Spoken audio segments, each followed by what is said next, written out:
सभी विद्यार्थियों को नमस्कार। देखिए, जो UP triple S C VDO exam के लिए हम आपको क्वेश्चन वो बता रहे हैं जो आपकी कई भर्ती परीक्षाओं में आए हैं। यूपी ट्रिपल एस सी की पिछली जो परीक्षाएं कराई गई हैं उसमें आए हुए महत्वपूर्ण प्रश्न हैं।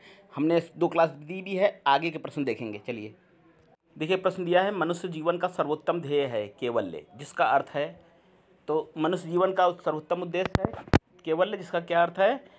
देखिए, कैवल्य का अर्थ होता है इच्छाओं पर विजय पाना। ये कब आया है? चकबंदी लेखपाल में आया है 2015 में। ठीक, चलिए कुछ देखेंगे इसके बारे में। कैवल्य का अर्थ है इच्छाओं पर विजय प्राप्त करना। कैवल्य अर्थात ब्रह्म विद्या का वह ज्ञान जो संशय रहित स्थायी हो और विवेक उत्पन्न होने पर औपचारिक दुख, अहंकार, प्रारब्ध, कर्म और संस्कार के लोप हो जाने से आत्मा के चित्तस्वरूप होकर आवागम से मुक्त हो जाने की स्थिति को केवल कहते हैं। मतलब ठीक, संसार से त्रिक मोहमाया से के बंधन से मुक्त होना ना, ठीक, इच्छाओं पर अपनी विजय प्राप्त कर लेना, उसको कैवल्य कहते हैं। चलिए अगला देखें। 24वें जैन तीर्थंकर या अंतिम तीर्थंकर कौन थे? 24 जैन तीर्थंकर हुए हैं। आप ये कह सकते हैं अंतिम कौन थे? तो अंतिम कौन थे? अंतिम आपके थे महावीर स्वामी। महावीर स्वामी जैन धर्म के अंतिम और 24वें तीर्थंकर थे। महावीर स्वामी से पहले 23 तीर्थंकर जैन धर्म में हुए, 23 हुए थे। ठीक है, जैन धर्म के प्रथम तीर्थंकर थे ऋषभदेव। पहले पूछे जा सकते हैं, तो पहले कौन थे? ऋषभदेव थे। महावीर स्वामी ज्ञान प्राप्त करने के बाद महावीर कहलाए। ठीक है, उनका महावीर कहलाए। ज्ञान अपनी साधना में अतुल पराक्रम दिखाया। 23वें तीर्थंकर पार्श्वनाथ ने 4 महाव्रत, देखिए पार्श्वनाथ ने जोड़े थे 4 महाव्रत, सत्य, अहिंसा, अस्तेय और अपरिग्रह। ठीक, महावीर स्वामी ने ब्रह्मचर्य नामक 5वां व्रत जोड़ा था। तो 4 सत्य, अहिंसा, अस्तेय किसने जोड़े थे? ये जोड़े थे आपके 23वें तीर्थंकर जो थे पार्श्वनाथ। ठीक, अंडरलाइन कर देते हैं। 4 जोड़े थे, महावीर स्वामी जी ने ब्रह्मचर्य नामक 5वां व्रत जोड़ा था। प्रथम जैन तीर्थंकर कौन थे? ऋषभदेव। ऊपर हमने बताया था ना आपको, प्रथम ऋषभदेव थे, तो इसमें ऋषभदेव होगा। प्रथम जैन तीर्थंकर ऋषभ। ठीक, ऋषभदेव थे, बी ऑप्शन। ऋषभदेव जैन धर्म के प्रथम तीर्थंकर थे। जैन धर्म में कुल 24 तीर्थंकर हुए, जिसमें ऋषभदेव पहले ऋषभदेव थे, दूसरे अजितनाथ है, 22वें अरिष्टमेव। ऐसे तो नहीं, पहला इम्पॉर्टेंट है ऋषभदेव।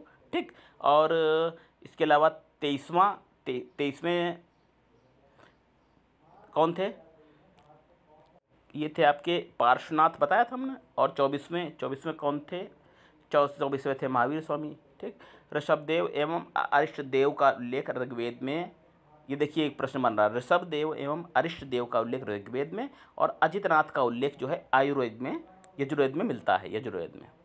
ठीक है, इन धर्म के महात्माओं की उपाधि तीर्थंकर नाम से संबोधित किया जाता है। चलिए और देखेंगे आगे का प्रश्न क्या है। जैन धर्म में 3 रत्न दिए जाते हैं, इन्हें निर्वाण का मार्ग कहा जाता है। वे क्या हैं? जैन धर्म के त्रिरत्न कौन कौन से हैं, ये बताना है। ठीक है, जैन धर्म के त्रिरत्न, तो ये वीडियो में आया हुए हैं क्वेश्चन, ये 2018 में पूछा गया था फर्स्ट शिफ्ट में। त्रिरत्न कौन है? तो डी होगा, सही विश्वास, सही ज्ञान, सही आचरण। ठीक, डी ऑप्शन है इसमें। तो जैन धर्म के संस्थापक और प्रथम तीर्थंकर ऋषभनाथ थे। महावीर स्वामी जैन धर्म के 24वें और अंतिम तीर्थंकर हुए।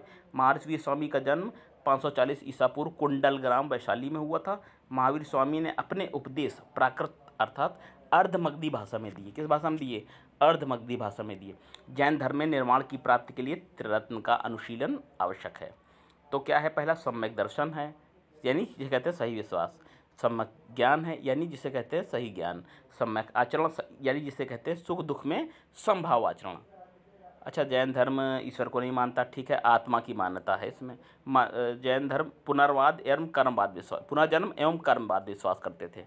महावीर स्वामी जी थे पुनर्जन्म और कर्मवाद। चलिए अगला क्वेश्चन देखेंगे। और कौन सा व्यक्ति है जिसका नाम देव नाम पियदस्सी भी था?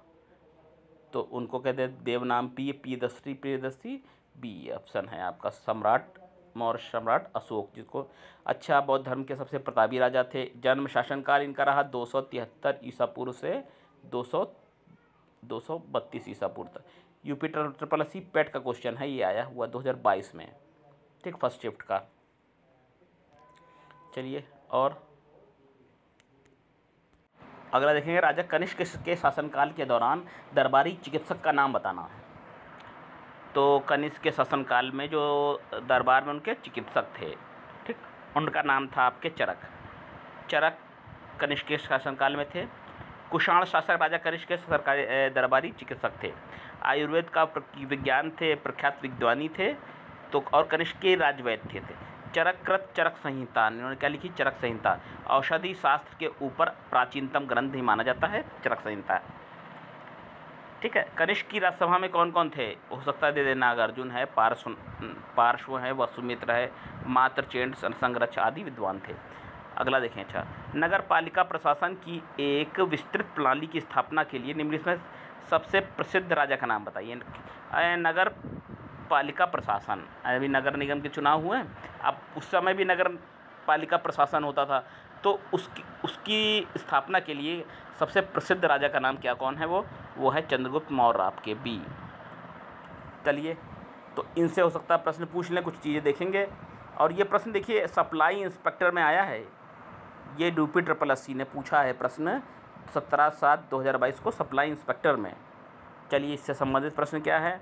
मौर्य काल में नगर पालिका प्रशासन की विस्तृत प्रणाली का श्रेय चंद्रगुप्त मौर्य को दिया जाता है, ठीक है। नगर शासन के लिए एक सभा होती थी, नगर चलाने के लिए क्या, एक सभा होती थी। अच्छा, उसके प्रमुख को नागरक कहते थे, सभा को क्या कहते थे? नागरक, अथवा पुरमुख कहते थे, पुरमुख कहते थे या नागरक। मेगस्थनीज ने पाटलिपुत्र के नगर परिषद की 5-5 सदस्यों वाली 6 समितियाँ बनाई हैं, मतलब 6 समितियाँ बनी हैं, और एक समिति में कितने लोग हैं? 5 लोग हैं। देखिए, प्रथम समिति में औद्योगिक कलाओं व कारीगरों का निरीक्षण करती थी, ये प्रथम समिति। द्वितीय समिति विदेशी यात्रियों को भोजन देती थी, निवास और चिकित्सा के प्रबंध करती थी। और तृतीय समिति तो जनगणना का हिसाब रखती थी। चतुर्थ समिति क्या करती थी? नगर के वाणिज्य की देखभाल करती थी। पाँचवीं उद्योग समिति थी। छठी कर समिति थी, ठीक। अगला देखिए, कनिष्क के शासनकाल के दौरान इनमें से कौन सी बौद्ध संगीति आयोजित की गई थी? 3 बौद्ध संगीति हुई हैं, 1 2 3, तीनों बौद्ध संगीति को रट जाइए बिल्कुल, ठीक है। एक प्रश्न में हमने बता रहे, बार बार हो सकता है दे दे एक प्रश्न, ठीक है। तो अब कनिष्क का शासनकाल के दौरान देखिए चौथी हुई थी। कनिष्क के शासनकाल के दौरान कश्मीर के कुंडलवन ग्राम नाम स्थान पर बौद्ध धर्म की चतुर्थ हुई बौद्ध संगीति हुई थी, ठीक है। अध्यक्षता किसने की थी? वसुमित्र ने की थी, और अश्वघोष इसके उपाध्यक्ष बनाए गए थे। इस संगीत में बौद्ध त्रिपिटकों के प्रमाणिक पाठ तैयार हुए और विभाषा शास्त्र आदि बौद्ध ग्रंथ का संकलन किया गया। इस आयोजन में लगभग 500 विद्वान भिक्षुओं ने भाग लिया था, ठीक है। उल्लेखनीय है कि कनिष्क के समय से ही बौद्ध धर्म स्पष्टता 2 संप्रदायों में बट गया था, जिसे कहते थे हीनयान और महायान। तो हीनयान और महायान कनिष्क के समय में ही उस समय 2 बट गया था। तो आप कह सकते हो चौथी जो बौद्ध संगीत में हीनयान और महायान 2 शाखाओं में विभक्त हो गया। चलिए, कुछ और क्वेश्चन देखेंगे। ये कब आया है? ये यूपी ट्रिपल एससी पेट का है, 2021 का सेकेंड शिफ्ट का क्वेश्चन है ये। मौर्यकालीन भारत के विवरणवाई इंडिका के लेखक पूछे गए हैं। तो इंडिका के तो लेखक आपको मालूम होगा, मेगस्थनीज ने इंडिका पुस्तक लिखी थी, ठीक। मौर्यकाल में क्या है, थोड़ा सा देखिए इसके बारे में। जो मौर्यकालीन भारत के विवरण वाली इंडिका के लेखक मेगस्थनीज थे। मेगस्थनीज ने इंडिका लिखी, जिसमें मौर्यकाल के बारे में पता चलता है। इस पुस्तक में चंद्रगुप्त मौर्य के समय के प्रशासन के बारे में उल्लेख मिलता है, ठीक। तो देखिए, मेगस्थनीज थे, भारत में यात्रा के समय चंद्रगुप्त मौर्य थे उस समय, उन्होंने लिखी थी इंडिका, ठीक। फाहियान, उस समय फाहियान किसके समय में आए थे? चंद्रगुप्त विक्रमादित्य के समय में अब आए थे, और उसकी रचना थी फो क्यों की, ठीक। वेंगसांग हर्षवर्धन के समय में आए थे, और सी यू की, ये आपने कम सुना होगा ना, उनकी रचनाएं। फाहियान और मेगस्थनीज की रचनाओं के नाम आपने कम सुने होंगे। तो चरक संहिता संबंधित है। चरक संहिता किससे संबंधित है? हमने बताया आपको, ये तो क्वेश्चन हो गया। बी, चिकित्सा संबंधित है। कनिष्क के दरबार में रहते थे चरक, उनके राज दरबारी थे और चरक संहिता की उन्होंने रोगनाशक और रोग निरोधक औषधियों का उल्लेख संस्कृत में लिखित है। चलिए अगला क्या क्वेश्चन है। अगला है मौर्य अर्थव्यवस्था मुख्य रूप से किस पर निर्भर थी। मौर्य साम्राज्य की व्यवस्था किस पर निर्भर थी, कब आया है। ये यूपीएससी ने क्वेश्चन दिया था अपने होम्योपैथिक फार्मासिस्ट 2019 में पूछा गया था। ये मौर्य अर्थव्यवस्था किस पर निर्भर थी। तो मौर्य व्यवस्था क्या, आजकल की अर्थव्यवस्था भी कृषि पर ही निर्भर है। हमेशा की अर्थव्यवस्थाएं कृषि पर ही निर्भर रही हैं, ठीक है, अधिकतर। तो इस काल में न केवल कृषि उत्पादन में वृद्धि हुई बल्कि उद्योग में भी, पशुपालन में, व्यवसाय में, कर क्षेत्र में वृद्धि हुई, लेकिन आर्थिक व्यवस्था का जो आधार था वो कृषि था। अगला है भारत के प्रधान शिलालेखों में सबसे बड़ा शिलालेख कौन सा है, कब पूछा गया है। ये लोअर सेकंड का पेपर है, 2016 में आया था, तो होगा 13वां। अशोक के प्रधान शिलालेखों में सबसे बड़ा कौन सा है, 13वां शिलालेख है, ठीक, जिसमें अशोक के शासनकाल के 8वें वर्ष होने वाले कलिंग युद्ध का वर्णन मिलता है। मोस्ट इम्पॉर्टेंट है। जैसे हर एक शिलालेख तो नहीं याद कर पाएंगे आप किस शिलालेख में क्या है, लेकिन 13वें शिलालेख में कलिंग युद्ध का वर्णन मिलता है। कलिंग युद्ध तो जिसने अशोक के जीवन को बदल दिया, ठीक, तो 13वें शिलालेख में कलिंग युद्ध का वर्णन मिलता है अशोक के। अगला देखें। अगला है अशोक के आक्रमण के दौरान कलिंग पूर्वी प्रांत की राजधानी कौन सी थी। तो आप थी ये तोशाली। कौन सी थी, तोशाली थी अशोक के आक्रमण समय कलिंग पूर्वी प्रांत की राजधानी। डी ऑप्शन है। तो अशोक के आक्रमण के दौरान कलिंग पूर्वी प्रांत की राजधानी तोशाली थी। अशोक ने अपने राज्याभिषेक के 8वें वर्ष बाद 9वें वर्ष 261 ईसा पूर्व में कलिंग की विजय की थी। इसका उल्लेख 13वें शिलालेख में मिलता है, ठीक। देवनाम प्रिय किस नाम किसे दिया गया था। ये देवनाम प्रिय जो था नाम, ये अशोक ने को उसके अभिलेखों में सामान्यतः देवनाम प्रिय नाम से संबोधित किया गया है, ठीक, अधिकतर अभिलेखों में। भाब्रू अभिलेख में अशोक के लिए प्रियदर्शी, मास्की अभिलेख में बुद्ध शाक के, मतलब अशोक के नाम भी जो हैं वो अलग अलग दिए गए हैं। जैसे भाब्रू अभिलेख है तो प्रियदर्शी कहा गया है, बुद्ध शाक मास्की में उनको बुद्ध शाक किया गया है, और अधिकतर देवनाम प्रिय अशोक के लिए क्या शब्द आया है, देवनाम प्रिय। देखिए मास्की, गुर्जरा, नुतुरु, उड़ेगोलम अभिलेख में अशोक कहा गया है। रुद्रदामन के जूनागढ़ अभिलेख में भी अशोक का उल्लेख किया गया है, ठीक। किसके बीच तक्षशिला शहर स्थित था, ये आया है यूडीए और एलडीए का प्रश्न है, 2015 में पूछा गया है। किसके बीच तक्षशिला शहर स्थित था, तक्षशिला कहाँ स्थित था, तो ये ऑप्शन है सिंधु और झेलम। तक्षशिला शहर जो था सिंधु तथा झेलम नदी के बीच स्थित है। तक्षशिला पाकिस्तान के रावलपिंडी जिले में स्थित है।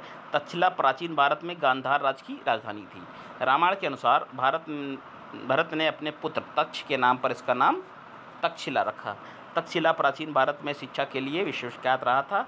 यहीं पर तक्षशिला विश्वविद्यालय की स्थापना की गई थी, ठीक। अगला देखिए, सम्राट अशोक का कौन सा शिलालेख कलिंग पर उसके विजय का लेख बताता है। अभी बताया आपको, अभी बताया 13वें अभिलेख शिलालेख से अशोक की कलिंग विजय का वर्णन मिलता है। अशोक द्वारा बनाए गए कुल 14 शिलालेख प्राप्त हुए हैं। अच्छा, कुल 14 शिलालेख अशोक के द्वारा बनवाए गए प्राप्त हुए हैं, और 13वें में सबसे बड़ा उसको माना जाता है। 13वें शिलालेख में अशोक द्वारा कलिंग पर उसकी विजय का उल्लेख मिलता है, ठीक। और क्या मिलता है, नंद वंश के पतन के बाद कलिंग स्वतंत्र हो गया, अतः सुरक्षा की दृष्टि से कलिंग को जीतना आवश्यक था। इस युद्ध में 1 लाख लोग मारे गए थे। 1 लाख बड़ी संख्या है, और 1.5 लाख लोग विस्थापित हुए, जिसका अशोक पर गहरा प्रभाव पड़ा, और युद्ध नीति को त्याग कर धम्म नीति अपनाई थी। अगला है अशोक का सिंह चतुर्भुज चतुर्मुख स्तंभ लेख शीर्ष में स्तंभ पर था। तो ऑप्शन है डी सारनाथ। तो सारनाथ अशोक का सिंह चतुर्मुखी मुख स्तंभ शीर्ष सारनाथ में से एक स्तंभ पर था। तो डी ऑप्शन हो जाएगा, ठीक, जिसमें 4 जो सिंह हैं पीठ से पीठ लगाए बैठे हुए हैं, जो भारत सरकार ने राष्ट्रीय चिन्ह के रूप में अपनाया गया है, ये सारनाथ से लिया गया है। अगला तो बता रहे हैं इस प्रश्न में आपको हम कौटिल्य, चाणक्य और विष्णुगुप्त एक ही व्यक्ति के नाम है, समुद्रगुप्त अलग है इसमें से। और बताया जैसे हमने आपको कि कौटिल्य को, ये जो अंडरलाइन कर रहे हैं इंपॉर्टेंट चीज़ है, कौटिल्य को भारत का मैकियावली भी कहा जाता है, प्रश्न सकता है किसको भारत का मैकियावली कहते हैं, और समुद्रगुप्त को भारत महासागर, भारत का नेपोलियन किसको कहते हैं, ये समुद्रगुप्त है इसका उत्तर।